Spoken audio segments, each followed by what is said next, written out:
예, 자유한국당 조강특위를 이끌고 있던 전원책 변호사가 당 지도부와 대립하다가 결국 지난주에 이제 전격적으로 해촉이 됐죠. 전 변호사는 김병준 비대위원장을 포함한 당 지도부를 연일 강하게 비판하고 있습니다. 모레 기자회견을 갖겠다. 그래서 김 비대위원장 관련 내용을 폭로라기보다는 아무튼 공개 정도로 하죠. 공개하겠다 이렇게 밝힌 상황입니다. 김병준 자유한국당 비대위원장이 지금 바로 제 옆에 앉아 계십니다. 어서 오십시오. 예, 안녕하십니까. 오랜만에 뵙습니다. 예, 그렇습니다. 그 조강특위를 아무튼 당을 수습하기 위해서 구성을 했는데 수습이 안 되고 반대로 가는 상황이 돼서 이게 참 송구스럽습니다. 예. 근데 이제 조강특위는 당을 수습하기 위해서라기보다는 이제 뭐 굳이 이야기하자면 일차적인 인적 쇄신 작업을 하기 위해서 이제 구성한 것입니다.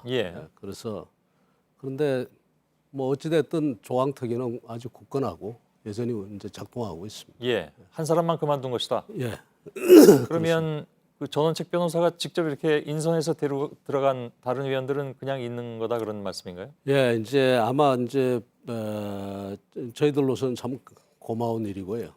본인들께서도 아마 여러 가지 심적 부담을 많이 느끼셨으리라고 생각을 합니다. 그러나 어찌됐든 간에 지금 중요한 것은 이제 이 보수 정당이 제대로 살아야 되고 또 그런 측면에서 본인들 뭐 희생을 좀 감수해야 되지 않나 이렇게 생각하셨을 겁니다.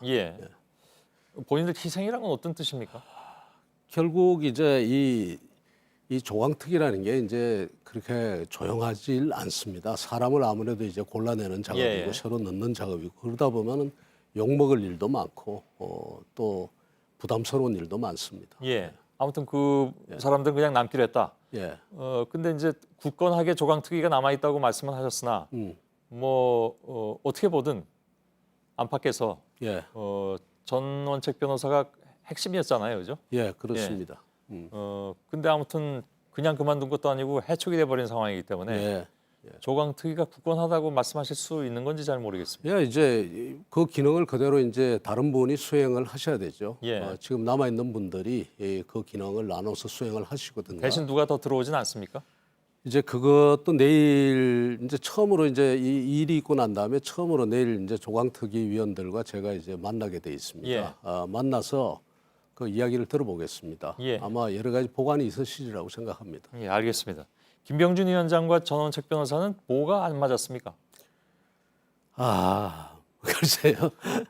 가장 이제 몇 차례 얘기가 나왔기 때문에 중요한 것은 결국 이제 이제 조강특위의 권한을 넘는 이제 여러 가지의 이제 발언들이나 전권을 주신다고 하셨다면서요? 정권을 드리는데 말하자면 대통령이 예를 들어서 기재부 장관 보고 경제는 당신이 대통령이야 이렇게 이야기했다고 해가지고 국군 통수권까지 주는 건 아니지 않습니까? 그러니까 이제 조강특위에 이제 그 권한이 있는 건데 이제 지도 체제 문제라든가 그다음에 무슨 합당 문제라든가 이제 이런 문제까지 계속 커지고 나중에 심지어는 대통령의 임기까지 이제 연장을 하겠다고 이제 나오니까 이것이 이제 갈등의 요인이 된 겁니다.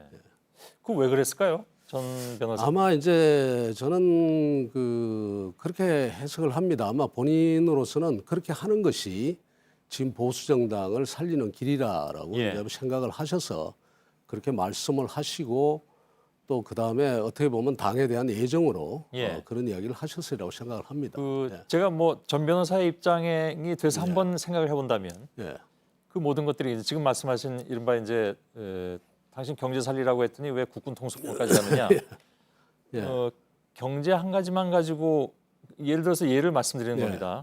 예를 들어서 주셨으니까 그것만 생각하다 보면 다른 것이 같이 다 걸리는 문제들 아니겠습니까? 그래서 그렇게 전 변호사는 말씀하신 대로 느끼기엔 월권이라고 생각하실 수 있겠으나 자신이 맡은 일을 하다 보면 자연스럽게 그렇게 된 이제 것이 그럴 아니냐. 때는 자기 권한 밖에 있는 이야기는 일종의 의견이 돼야 되는데 그것이 의견이 아니라 이제 말하자면 비대위가 내년 7월 달까지 가야 된다. 8월 달까지 가야 된다. 전당대회 말씀하시는 거죠? 전당대회를 7월 달에 해야 된다. 예. 이렇게 되면 이것은 이제 조강특위의 범위를 넘는 것입니다. 예. 그래서 그런 부분에 있어서는 그런 이야기를 하지 말아 주셨으면 좋겠다 하면 거기서 좀 걷어 주셔야 되는데 계속해서 7월 달, 8월 달까지 가지 않으면 아니면 4월 달, 5월 달까지 가지 않으면 예. 이거는 자기 조강특위의 활동을 할 수가 없다. 예. 이렇게 이야기를 하시니까 이제 안 그래도 저희들 언론의 입장에서도 전 변호사가 전당대회 시기까지 얘기하는 걸 보고 네. 이건 좀 상황이 심각하구나, 심상치 않구나라는 생각은 하긴 예. 했습니다. 그게 이제 나중에 어떤 오해까지 받는가 하면 이제 이런 이제 그 자꾸 이제 권한 박해 이야기가 많이 나오니까 조강특위 자체가 일종의 이제 의원들 사이나 당협위원장들 전 당협위원장들이죠 사이에서 일종의 희화되는 이제 그리고 권위를 자꾸 잃어가는 양상이 이제 벌어집니다. 그리고는 이제 심지어는 이건 오히려 김병준이 뒤에 배후에 있는 거 아니냐 이제 이런 이야기까지 나오고 그랬었죠. 혹시 해촉한 이후에 전 변호사하고 통화는 해보셨습니까? 아직 못했습니다. 예. 내일 모레 기자회견을 하겠다고 하고 뭐 제가 아까 폭로한 표현은 자제하고 공개라고 했습니다만 어떤 얘기가 나올지 모르겠으나 언론들은 그렇게 표현을 하긴 해서 뭐 저는 일단 그런 표현은 쓰지 않도록 하겠으나 많은 사람들이 궁금해하기도 합니다. 그러니까 아마 그러시겠죠. 김병준 위원장이 그 자신의 사람을 자꾸 심으려고 하느냐? 나는 그건 못 받아들이겠다라고 해서 얘기가 이렇게 된 것이라서. 우선 이제 조강특위가 이제 인선에 있어 난항을 겪고 있었습니다.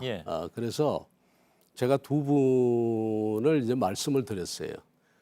그런데 저는 전혀 모르는 분들입니다. 일면식도 없고 전화도 한 통화 안 해본 분들입니다. 지금도 만난 적이 없고 지금까지.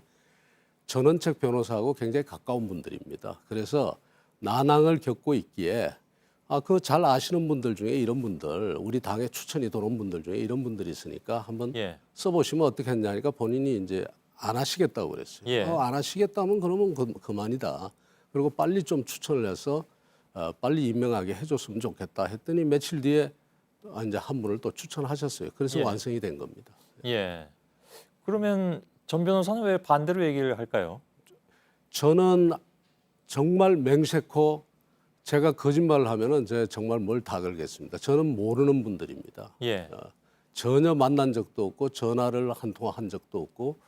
그럼 단지 전 변호사하고 가까운 사람들이라서 추천을 하셨다는 말씀이신가요? 아닙니다. 당에서 여러분들이 추천을 해왔죠. 조강특위. 근데 제가 그걸 쥐고 이야기를 안 하고 있다가 난항을 겪으니까 아는 분들 중에 이런 분들이 있지 않냐. 이런 분들 나는 훌륭한 분들이라고 생각하는데 한번 생각해 보시라 했더니 뭐 그렇게 이제 보시더니 이런저런 이유로 안 하는 게 좋겠다고 해서 그러면 됐다.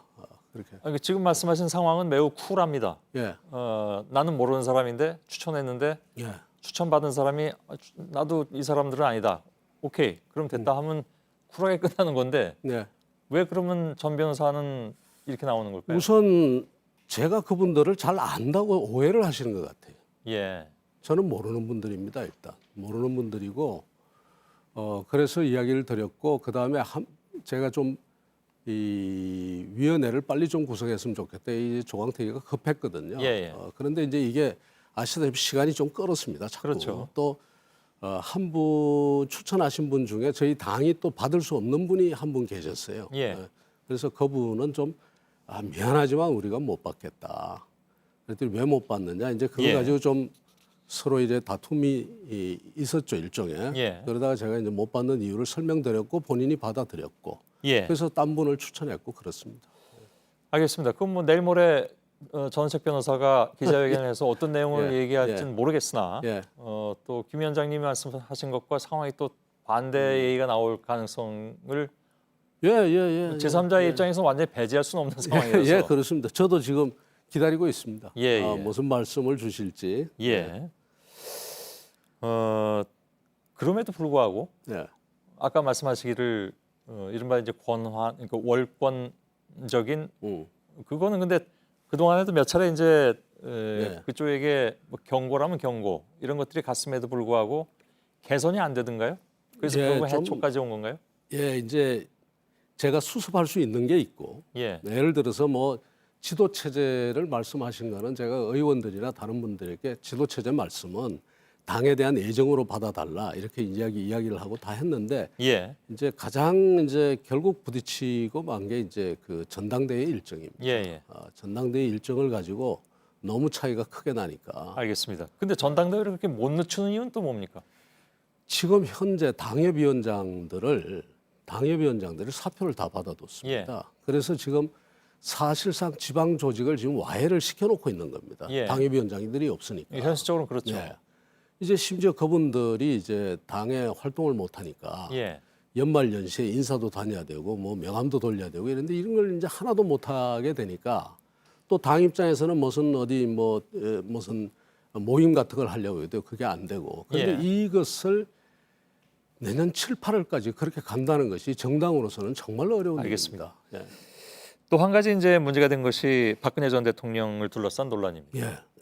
명확하게 입장을 좀 밝혀주시죠. 박근혜 대통령에 대해서 예. 뭐 끝장 토론하자는 얘기도 당내에서 나왔고. 예, 그래서 끝장 토론을 하자는 이야기는 제가 봐서는 이제 이게 원내대표 선거가 지나면 저는 한번 좀 해야 되지 않을까 생각합니다. 예. 근데 원내대표 선거 전에 하면은 그게 이제 12월 초가 되는데 예. 뭐 얼마 남지도 않았습니다만 그 전에 하면은 그렇지 않아도 선거를 앞두고 예. 그 어떤 뭐 개파성이 조금 더 짙어질 수도 있는데 근데 친박적 입장에서는 원내대표 토론을 앞두고 어떻게든 해야 하는 것이 꼭 그렇지는 않습니다. 그분들도 그렇게 주장하지는 않습니다. 예. 그래서 원내대표 선거가 지나면 한번 좋은 기회를 잡아서 우리가 한번 이야기를 해보자. 그것도 어떤 규모나 어떤 형태가 될지 모르지만 예. 이제 우리 그 정도 이야기할 수 있는 것 아니냐 이렇게 돼 있고요. 예.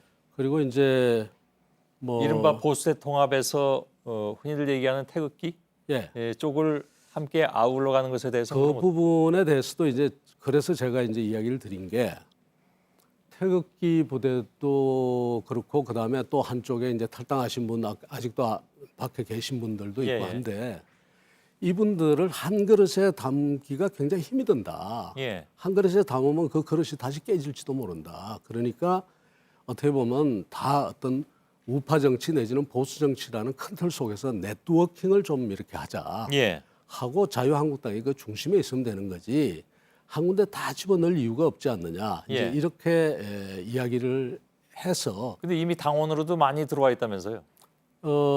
이제 확실치 않습니다만은 그런 설도 있습니다. 예. 그렇게 되면 당내 역학을 생각할 때 예. 무시할 수 없는 존재가 된다면 지금 들어오신 분들의 숫자가 전체 당원 숫자에 비해서 거의 뭐 한 20분의 1, 30분의 1 정도니까요. 예. 그렇게 물론 이제 아주 뭐 그 영향력이 없는 건 아니지만 예. 그렇게 치명적이라고 보지는 않습니다. 예. 뭐 아시는 것처럼 요즘은 이른바 이제 친박 예. 의원이라고 하는 사람들이 다시 목소리를 굉장히 높이지 않습니까? 홍문정 의원도 마찬가지고.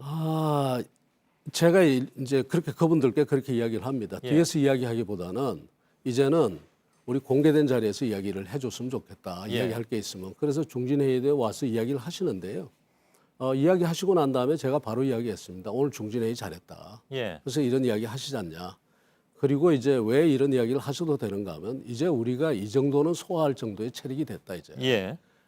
어떤 그렇게 근거에서 그렇게 판단하신 건가요? 실제로 이제 그 뒤에 옛날 같으면 이제 그런 발언이 있고 나면 예. 그 뒤에 후속적인 움직임들이 있습니다. 예. 말하자면 개파성을 띠는 움직임들이 있었는데 이번의 경우에도 전혀 없었습니다. 예. 알겠습니다. 한 가지만 더 질문드리겠습니다. 예. 원래 그 들어가실 때 노무현 정부 사람이라고 해서 뭐 여러 가지 예. 예의들이 많이 나왔습니다. 예.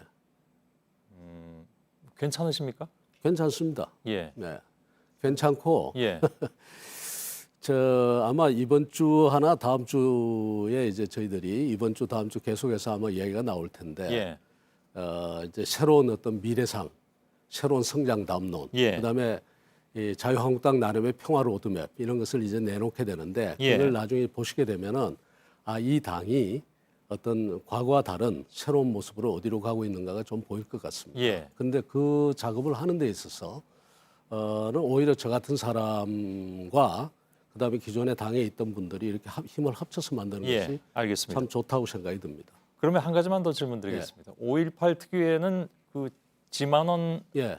씨 어떻게 되는 겁니까? 하도 예. 예의가 설왕설래하길래 간단하게 답변해 주시죠. 이제 사실은 그 문제는 제가 다루는 문제는 아닙니다. 원내에서 의원들끼리 이제 결정하게 둔 사안인데, 예. 그래서 아마 이제 부정적인 의견이 상당히 강한 것 같습니다. 예. 그래서 추천하기가 이제 그렇게 쉽지가 않은 것 같은데 거기에 대해서 보수 단체에서 아주 강하게 반발하는 것 같습니다. 예. 개인적으로는 어떤 의견이십니까? 개인적으로도 저는 아주 말하자면 꼭 뭐 찍어서 말씀드리기보다도 한쪽으로 너무 이제 그 오해를 받고 계신 분이 예. 들어가면 전체적으로 구도가 좀 어려워지지 않을까 이런 생각이 듭니다. 예. 알겠습니다. 여기까지만 좀 진행하죠. 예, 고맙습니다. 감사합니다. 김병준 비대위원장이었습니다.